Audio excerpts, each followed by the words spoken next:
for you. And then when he shot him, in like over like a minute or two or whatever, he still had the gun pointing to him and the wife or girlfriend or whatever, telling her to keep her hands up. They're not even doing anything, and then they forced her out of the car. I mean, he's not gonna do anything. He's injured, so he's not gonna do anything to you, and he's slowly dying, going unconscious. So why would you keep pointing the gun at him when he's obviously dying? I got kind of pissed off because that's not right. He Like, knew he he really was in thinks trouble that too. he's gonna shoot someone. Okay, so the police officer really thinks that the man's gonna shoot someone with his family in the car. Well, it's happened a lot of times that people have gotten shot by cops for doing nothing.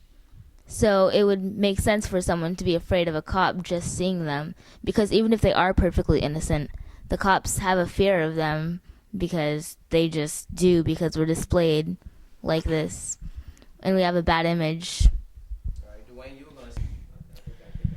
I think there's like a disconnect between like a lot of groups of people at this point, especially between like the black community and like the police department, because like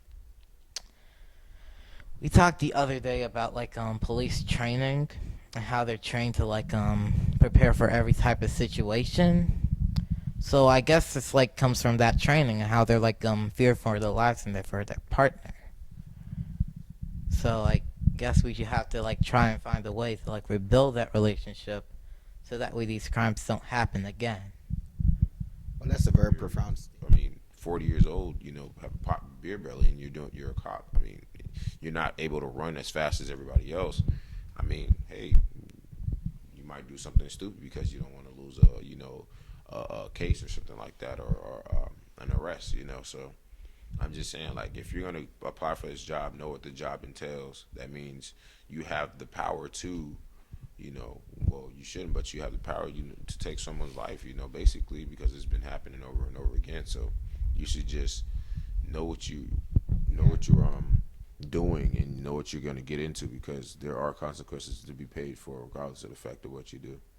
But Okay. How our mindset is sometimes, the black community, because we can go outside and you can't wear a hoodie, you're going to look too suspicious.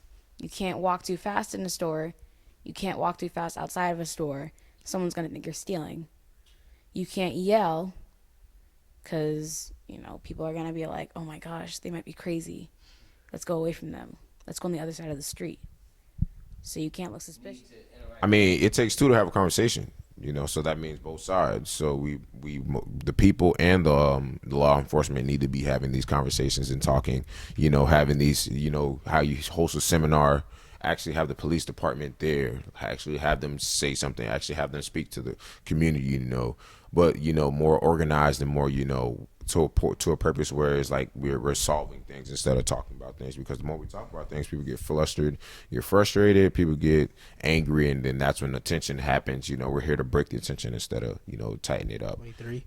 And you can see him when he goes, he lives in Little Rock and he serves in the community there, and he goes and he actually interacts. He gets out of his police car and he interacts with the little kids and all the parents around them, and they love him.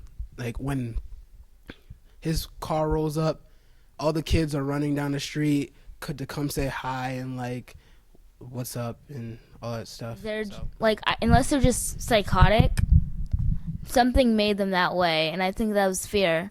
So what we need is to improve our image in the community, because you still have these rappers and these other people who show us living this thug life and show us with all these guns and all this cash and just projecting the wrong image, and that could cause people to fear us because we could look threatening, and that's pretty easy for a race because that's the way we've been put out. The media is really a big thing that's defining all of the things that are happening today, because one movie that came out a while ago was a Christian movie called Courageous, and if I can remember, there might have been about, I think there was one cop who was black, but even that cop, he was going through like a divorce and stuff, and there was just problems that were happening. And the hero that was a cop that was white, but then the villain, of course, was this big black dude who was like against the cops and who was mad at them all the time. And it was pretty much the white cops against the black gang. But the problem is there are gangs like that, but there are also innocent black people who are nothing like them. So when people see this movie, it's a Christian movie, but then even behind the fact that it's a Christian movie, it still has the connotation of us actually being the villains.